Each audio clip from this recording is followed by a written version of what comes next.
Hey, what is up, everybody, and welcome back to the College Info Geek podcast, the internet's best resource for becoming a better student, learning more effectively, and seeing lots of various coffee mugs, but it is a terrible resource for learning how to literally become mugs.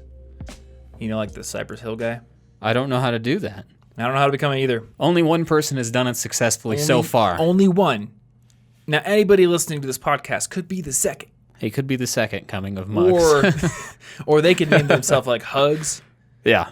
That's like a pretty hard rap name, I think. Hugs. Like, what's up? I'm Hugs. Yeah. Got to keep it positive. Yeah, you got to keep things positive. It's 2019. All the negativity's in the past. You can't understand how I could just hug a man. Exactly. My name's Charity, but like with a Z in there. The Z is silent. Okay. I don't even know. It could go anywhere. It's silent. Yeah, it doesn't matter. Silent Z. It's the first letter. Okay. Fair. Anyway, my name is Thomas, and I'm here as always with my good friend Martin. And today, we are answering 5 of your questions.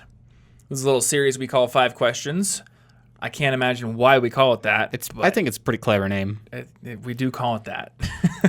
And on these episodes, which we do probably once a month, we just take 5 questions from Instagram DMs, from Twitter, from email, from all the various channels where you guys send us questions, and we do kind of like a lightning round rapid fire answer for each one. So, as always, if you want to have your question featured on 5 questions or have it maybe potentially turn into an entire episode topic, you can DM me on Instagram. I'm Tom Frankly, or tweet me, same exact handle, Tom Frankly, or you are Yo Bartholomew. Yes, indeed. On both of those platforms. So you can follow away, send your questions, and we'll be answering them on this show. So let's get into our questions, starting with question number 1. It's a pretty good number to start with, I think. That's my favorite. No, it's not. Yeah, and this is a long question. Yep, a little bit. Actually, several of these are kind of long. It's a story. Right? All right, I'm going to try to read it and not screw up too many words. So this person asks, like many people, I started working a desk job after college and found I do not like it. Preach to the choir, man. To get out of it, I started a moderately successful business, greatly improved my health, and started to work on several dream projects. So far, things are going great for me work-wise. Social-wise, not so much. I've greatly reduced my time with my family and friends. I started seeing many of my social obligations as quote-unquote unproductive, and now seldom choose to spend time with these once close relationships. I didn't realize how much of a barrier I would put in front of me and everyone until I went to a holiday party and I felt like the odd one out with a bunch of people who I used to hang out regularly with. I feel happy in my work, but don't feel happy when I'm not doing it, even when I schedule time to hang out with others. Is this kind of mindset unhealthy? Tough situation. Yeah, it's a little bit of a tough situation. And you know, I kind of feel it. I kind of empathize with this because when I was starting College Info Geek in the early days, I felt like this. Like I felt like all social interaction time was unproductive time. Yeah, life is a productivity race. Mm-hmm. Now, I think I had a little bit of an advantage or a weird situation where the first year or two of College Info Geek was spent in a dorm with a roommate. So I was working on the site and people were just sort of around doing things. You were kind of forced to be a little bit social at the same time. And like even when I was in the apartment with you guys, I'd be in my room working, but you were all out playing Monster Hunter and I was sort of around. Yeah, you could at least hear us yelling about stuff. Mm-hmm. But I would imagine this guy, you know, he had his desk job, he's done with college, so he's probably going home, you know, maybe he's got one roommate or he lives by himself or his girlfriend, but he's not hanging out with his friend group all the time. Yeah. So yeah, how do you turn your brain off for a little bit to go hang out with friends?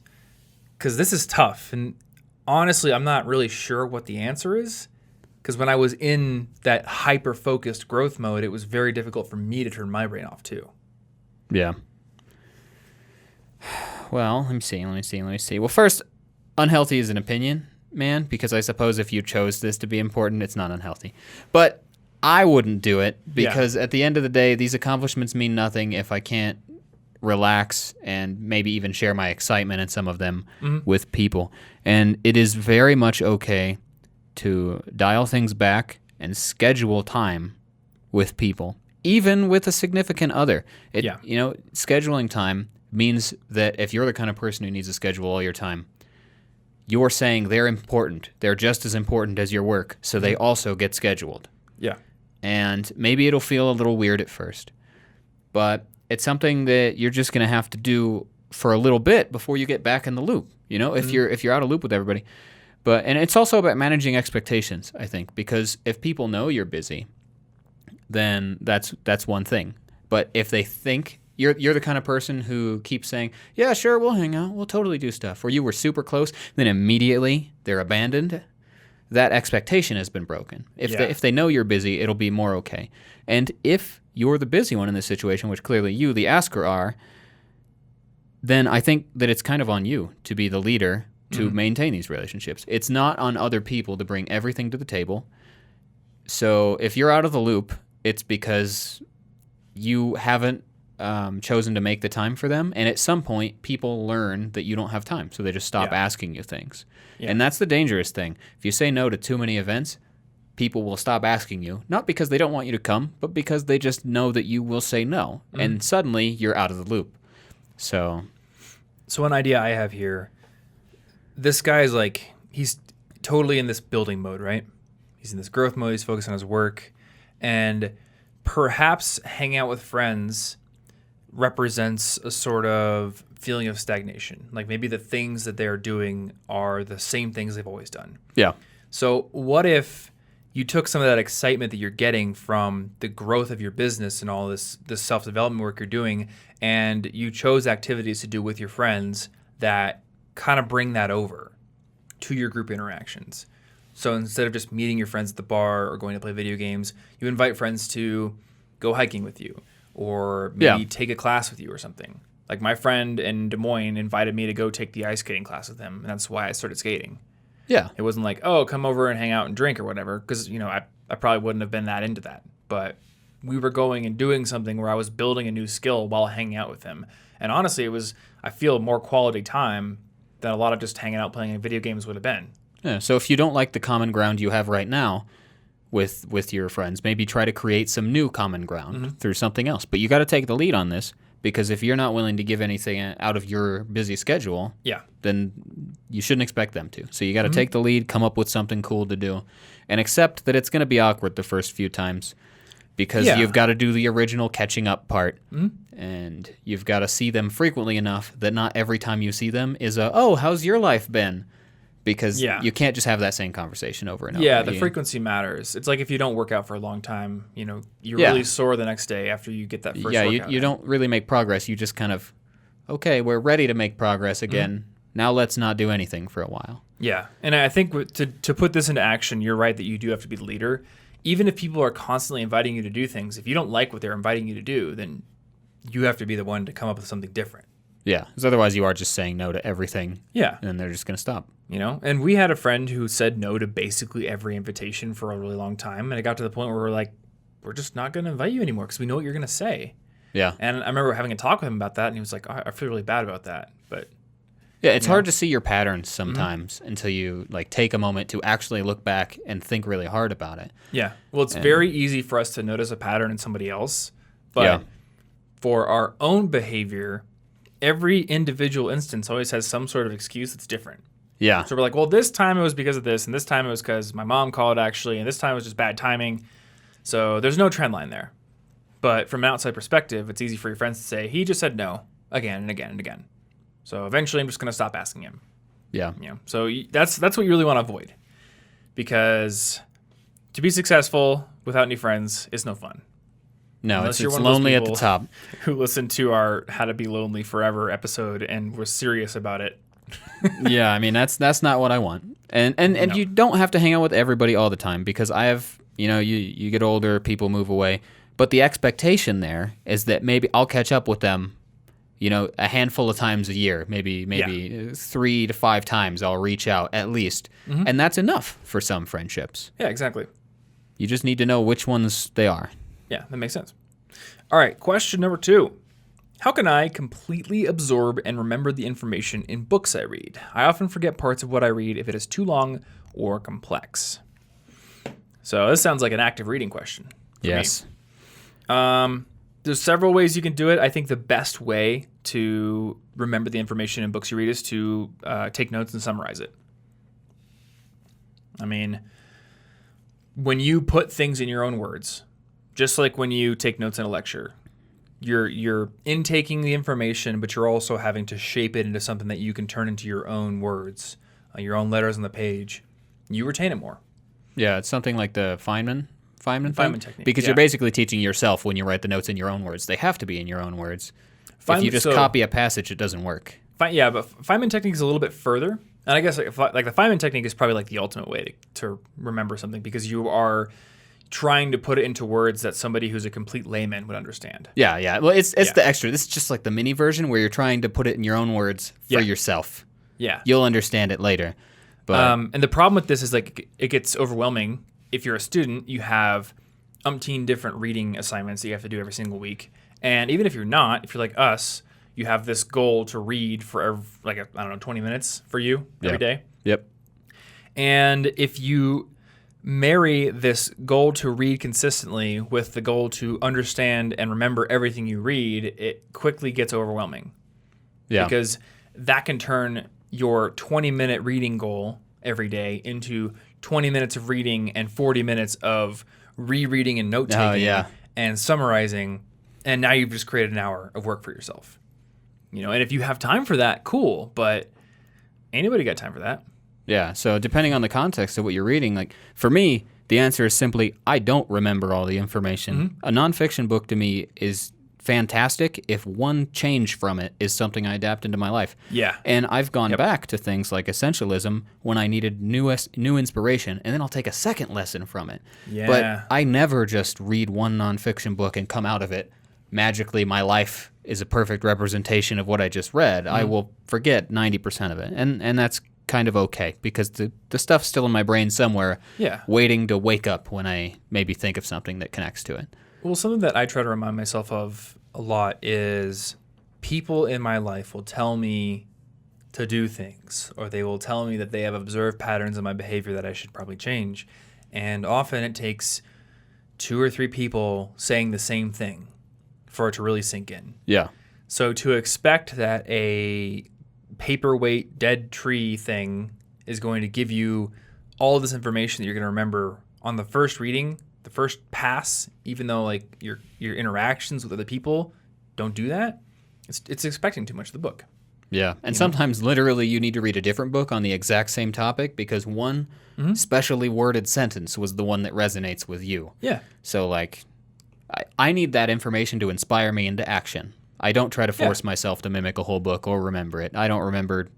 I could not tell you most of what happened in any nonfiction book that I've read, but I could probably point out something I liked. Mm-hmm. Well, I think when you're exposed to information in multiple different mediums or sources, it sticks better. Like the only reason I remember the name of these Portuguese explorer ships, which is caravels, is I read about it in The Discoverers, but then I was playing Civilization 5 and built some caravels. Yeah, it reinforces it. Yep, and I don't think I would have remembered the name had I just done one or the other. And it would have been weird to feel really bad about that. Yeah. Like, I can't remember the name. I feel really God, bad I hate about myself. It's just, like, that's not fair to yourself. We're not memorization machines. Mm-hmm. Yeah, but if you have time, you can use highlighters. The only thing that I caution against with highlighters is if you highlight too much, then you've kind of defeated the purpose of highlighting. Yeah. Because you've basically just like created another huge book for yourself to try to memorize. So highlight sparingly. I'm reading The Laws of Human Nature right now. And this is like a 600 or 700 page book, so it's huge. I'm not trying to highlight every important point in the book.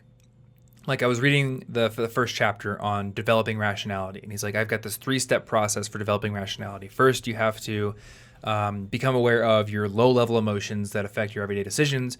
Then you need to become aware of how your emotions become inflamed and what causes that, and then noticing that.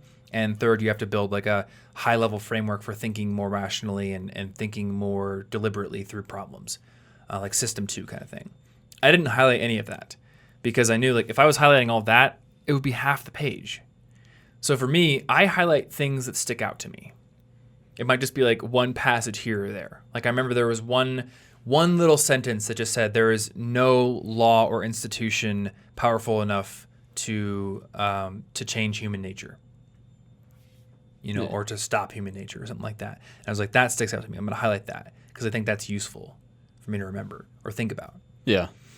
And so I'm highlighting certain things that stick out to me. I may end up going back through the chapters and eventually developing like an outline or summarizing things for myself.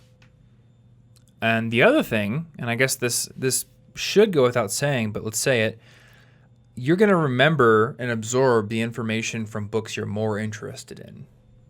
So if you're reading a book because you feel obligated to read it, and I mean, obviously school kind of makes us do this a lot. So this might be where this question is coming from. But if you've chosen to read a book just because it's on a top 10 list or somebody tells you to read it and you're not interested in the subject material, or maybe just like, I want to get the thing that the book is promising for me, but all the steps to get there don't interest me, then you're going to have a lot harder time actually retaining that information.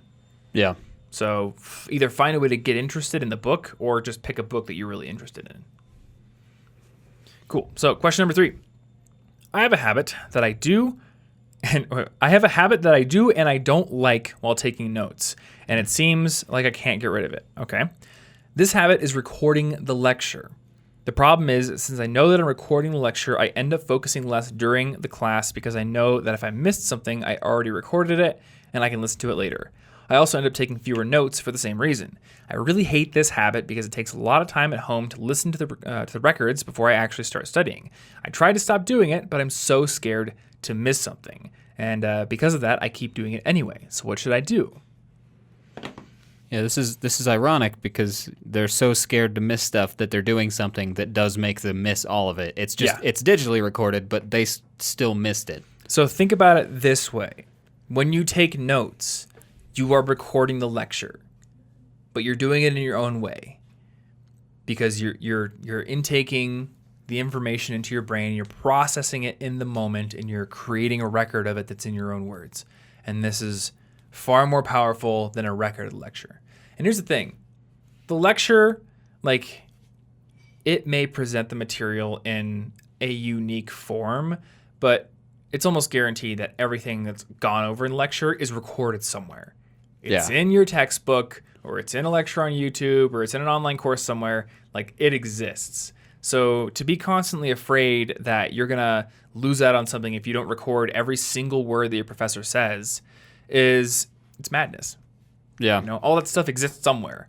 The goal should be to get it recorded in your own words. Yeah, I think and that's the most important thing, because if I copy down word for word everything on some PowerPoint slides, I didn't engage with it at all. It's like I just copied symbols. Mm-hmm. The words didn't mean anything until you really think about it and say, oh, wait, so actually this is what that means. This is doing this. I'll use the words that I understand and relate to, or an analogy that works with things I understand.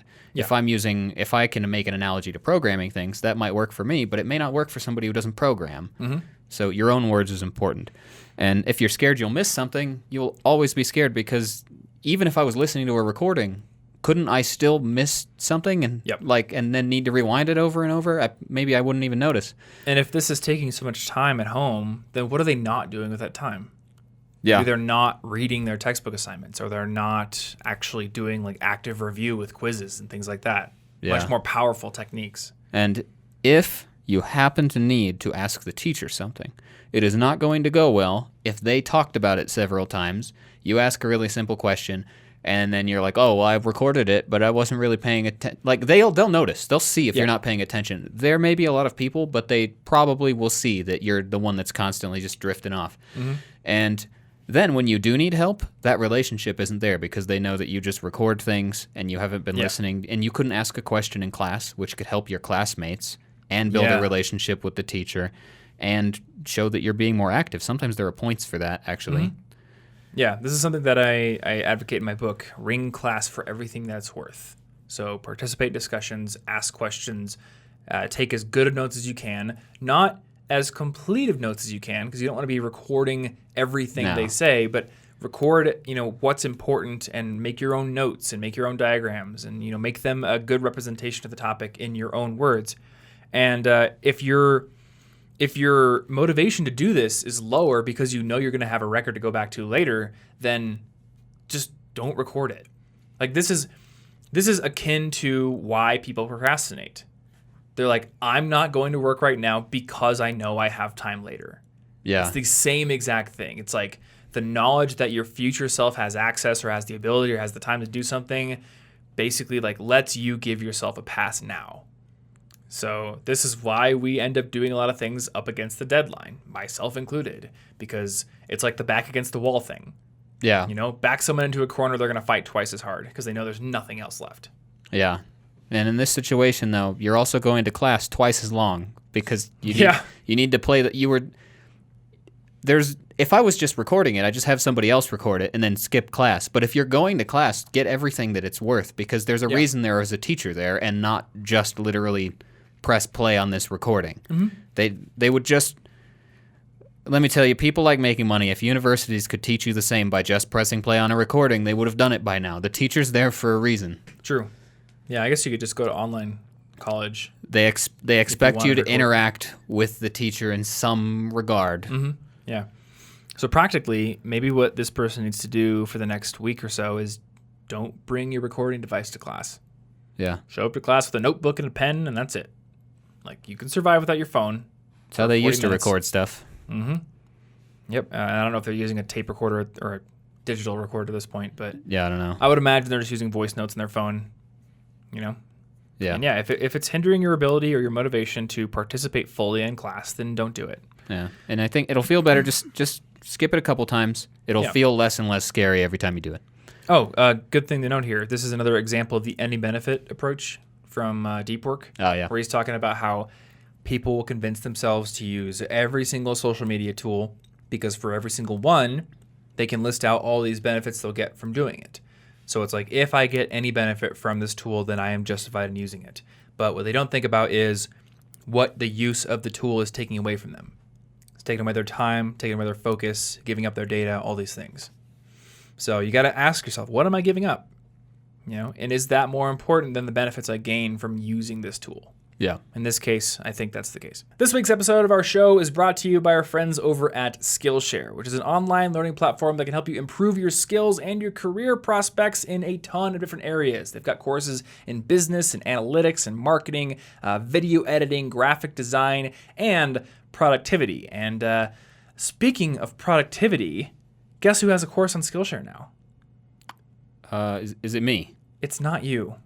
Well, it's got to be you then, right? You could have snuck to New York and like been in the room when we were filming it, but I didn't see you there. Oh no, it's you. No, but it is me. Yes. Whoa. I talked about this on last week's podcast, but indeed, I have a course on Skillshare now that is all about how to build an effective productivity system. Basically, how to set up your task management system, your calendar, your email, how to process your email effectively and get down to inbox zero, how to manage your digital file organization and your note-taking system, all that good stuff. And I built this course so you could basically create the foundation for having an organized year and making sure that nothing slips through the cracks and that you meet your goals. It's called Productivity Masterclass, Create a Custom System That Works. And it's kind of a biased opinion, but I do highly recommend that you take it, and I really think you're going to get a lot of value out of it. And of course, in addition to my class, there are also over 25,000 other courses on the platform in all those aforementioned topics. And if you want to get a 2-month free trial of Skillshare where you can take my course for free and any of those other courses that you want for 2 entire months, you can go over to Skillshare.com/CIG and sign up. That is SKILLSHARE.com/CIG to get that free trial. Big thanks to Skillshare for sponsoring this episode and also working with me on the development of that course. It was a really cool experience, and it's cool to have an actual course out these days. And of course, a big thanks also goes out to our second sponsor this week, which is Brilliant. Brilliant is a fantastically designed learning platform for anyone who wants to improve their abilities in math, science, and computer science while also building that all-important universal problem-solving muscle within their brains at the exact same time. And that is because Brilliant builds their courses from the ground up using the principle of active learning. Instead of sitting there passively intaking material, you're going to be thrown immediately into bite-sized but challenging problems that make you get involved right away, right off the bat. You're not sitting there just taking in lecture material. You're actually having to solve something.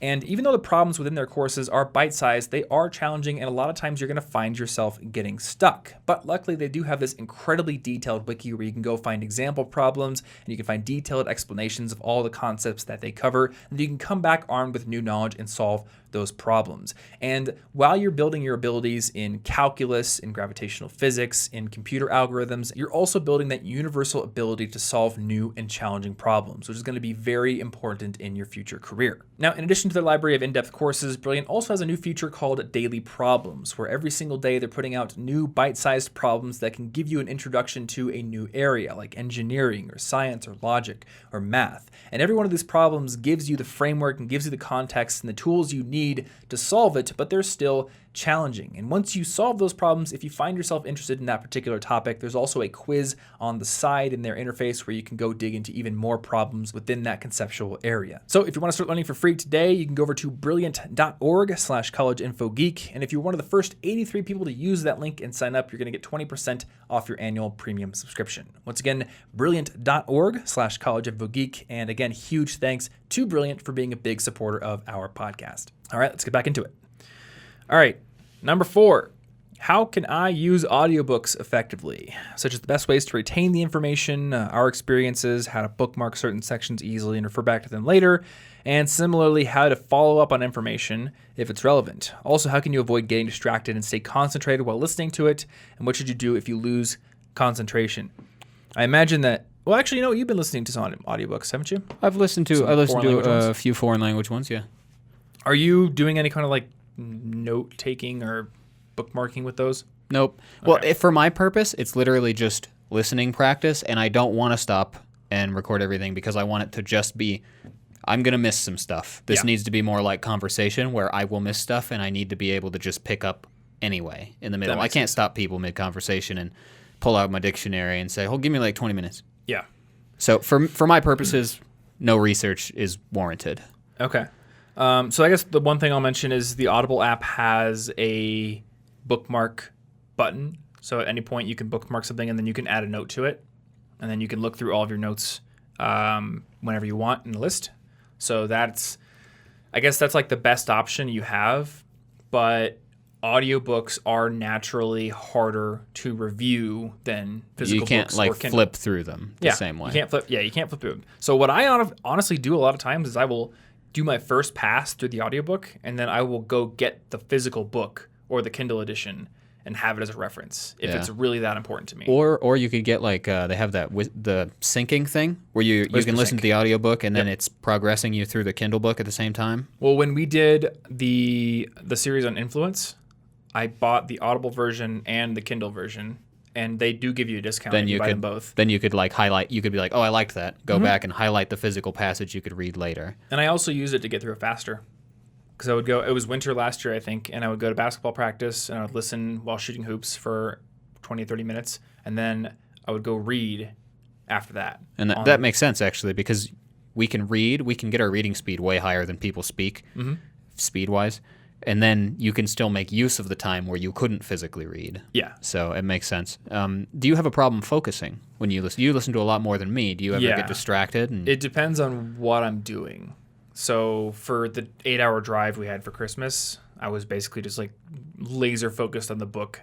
Is this just like a straight line drive? It's not even a complicated drive. It's Nebraska. You need to pay attention You're driving straight. There was no bad weather at the time. Oh, yeah. Like when there was bad weather, I was like, all right, I got to focus more on the road. But once it cleared up, it's just a straight line. It's just like your brain's on autopilot. So I was listening to Children of Time and I was in it. I didn't have to go back hardly at all. Yeah. But Audible and probably any audiobook app out there has a go back 30 seconds button. So anytime I've noticed like, I really don't know what was just said in the last 30 seconds, I'll just go back. I have found that certain activities are better than others for listening to audiobooks. So like with cooking, I can only do an audiobook if I'm doing a recipe that I've just done a million times. Yeah. If I'm making zuppa toscana, I know exactly how to make that. I know exactly what ingredients. I know the exact process. I can listen to a new audiobook. If I'm doing a new recipe or something I'm not super used to, then I still do an audiobook, but I do Kitchen Confidential because I've listened to Kitchen Confidential like 5 times, and it's more like just background. Yeah, because the problem is that you can't focus on several things at once. So the less focus the activity needs, the better it is for an audiobook. Mm-hmm. Driving on a dangerous road, you need focus. Don't do it. Driving through the Nebraska interstate is... Yes. I mean, cars could certainly automatically do that right this second. My car can... Your car can basically... Literally do it. I mean, it will... If I take my hands off the wheel, it will yell at me, but there is lane keep assist, and there's smart cruise control. It's just a straight line. It's just... You don't need focus. And that's why right before bed, I think is a good time, and depending on what you're listening to. I wouldn't listen to something that was going to really upset me or be like really scary right before bed, but nothing's distracting me. Yeah. If I was listening to it on purpose and like going for a walk, that would be easy. Mm-hmm. But fiction can be dangerous for me with audiobooks. So I was listening to Artemis before I did Children of Time. Yeah. And I got so into it that there was a morning where I just laid on the bed for 2 hours because I didn't want to stop listening to the book. I was almost done. That's fair. So yeah, it can be dangerous. It's tough because it's winter right now.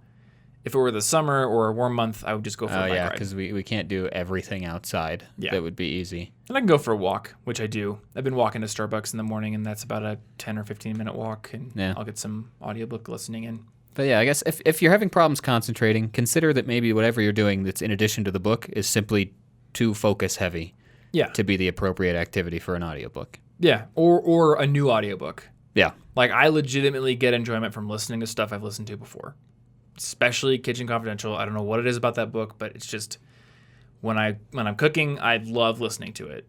It's almost like, I don't know, just hearing him talk about all of his experiences just makes me feel like I'm a chef, kind of, except for I'm not really a chef because I'm using someone else's recipe. I'm Chef Goldblum. Yeah, Chef Goldblum. And then, if you don't want to buy the book twice, then get the audiobook version and then go to the library and get the print version. Yeah. And, think of the audiobook as your first pass, and that's sort of primed your brain and given it at least a low-level introduction to everything in the book. And then you're going to recognize things, and things will more easily stand out to you when you're reviewing it on the print version. And you'll know which spots you're like, ooh, I really want to pay attention in this chapter. I remember there was something cool. Mm-hmm. Yeah, it's just like doing a reading assignment and then going to class and having the professor review that's actually how I do foreign language readings too. Oh, really? Skim the first several pages or chapter if it's short enough. Don't look up any words. I've written them down. At the end of it, I look up the words. Mm-hmm. Then I read through it again for actual comprehension. Like the first time I understood, I put it together, bits and pieces. The second time, everything makes sense. That makes sense. Sometimes we just need a second pass. Yeah.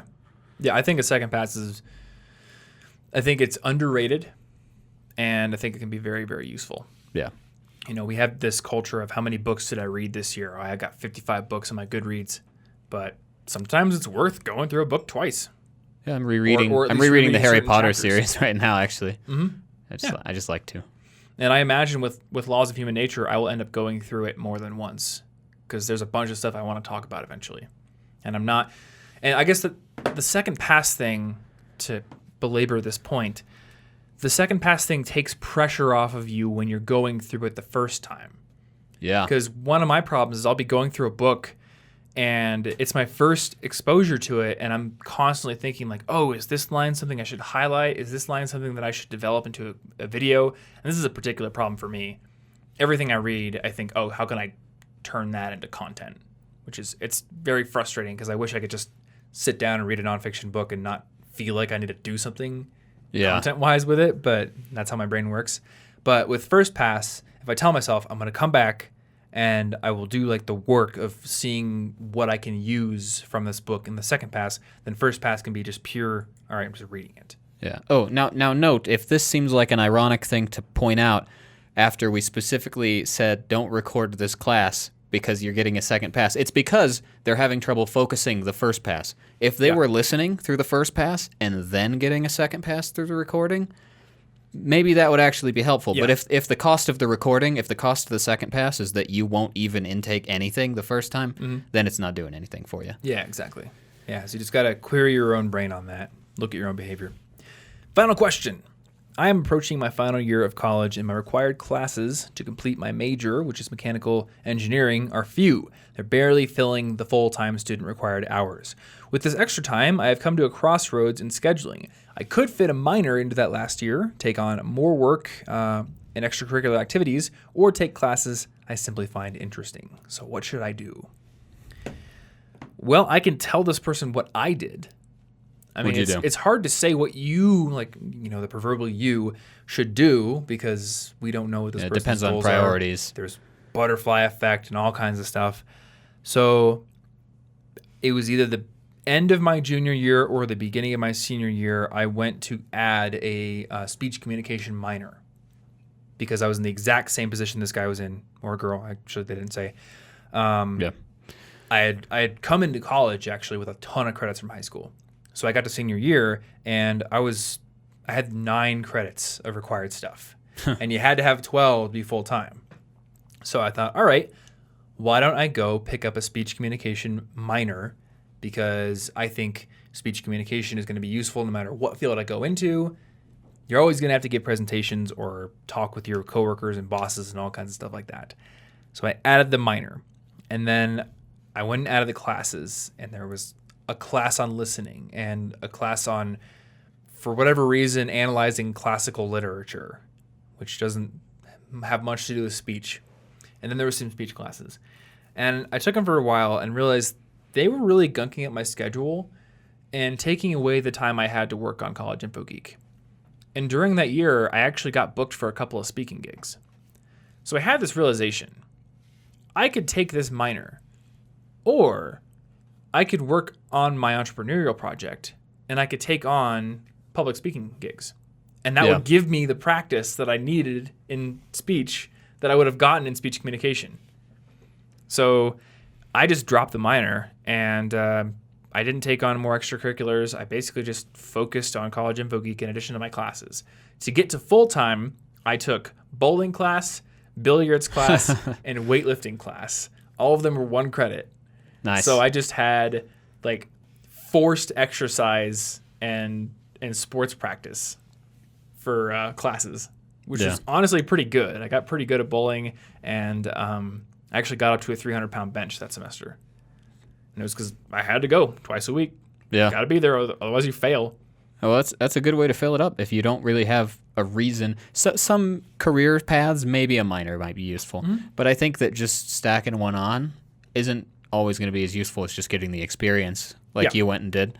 I graduated from university in 3.5 years. I just crammed everything into one, because I was like, if I skip the second semester here and I graduate first, I save thousands of dollars. I remember having that conversation. Yeah. And if it wasn't for that, I would have put language classes on there, not because I can't get the experience outside of them, but because I truly enjoyed being in them. So that would be my version of taking a bunch of exercise classes for fun. So I guess what we did is we did the things that we simply found interesting. Yeah, if I didn't find anything interesting, I would have, and I didn't, because near the end there I had to cull my language classes because of an injury, making it hard to continue with one of them. Yeah. And because of that, I was just like, well, I'm going to graduate early. I'm going to save thousands of dollars and start my job faster. Mm-hmm. And a minor make will more not. Dollars. Yeah, I'm making money, and any minor that I take right now likely will not affect it too much. If I didn't think that the minor was useful thus far as a part of my career planning, I guess I'm not sure how useful it really is if it just hasn't occurred to me until I might as well. Yeah. And one thing we've talked about on this podcast is how part of the value, some would argue the main value of a college degree, is its signaling value. It basically just signals to an employer that this person has, they've got the work ethic to go through and get a major in a college. And the specific things they learned may or may not affect whether or not they're qualified for the job. Yeah. Like my networking job at Principal, I probably learned some of the networking stuff in the next class I did after that internship, but when I was there, I had to learn everything on the job. And I think that's just going to happen almost regardless. You're just going to be like, yeah, so your classwork, well, it's not what you're doing today. So here's what you're doing today. Or maybe it gave you a little bit of a foundation. You need the foundation and to prove that you're willing to learn and do things. Exactly. And then that's the job makes you do it. And we have experience in this area as people who have done hiring. We're looking for the ability to learn quickly as much as anything else. Yeah. Like if I'm looking for, especially a video editor, I'm looking for good work, but also I'm like, can you come in and actually work within my style quickly? Yeah. Can you learn quick? I need that. So I'm not sure how much extra value the minor really offers unless this person can build a really good case for why it would work in their particular career. Maybe they're going to go do forensic accounting, and maybe a computer science minor would really help with an accounting major because then they can go dig into the file systems and computer systems of big companies. Yeah. That's one instance where I can think, okay, those two things may have been helpful in tandem. But for the most part, I think a minor is often tacked on to look impressive. And if that's something really interesting to you, sure. But if it's just for the credential, it's probably better things you can do with your time. Yeah. Yeah.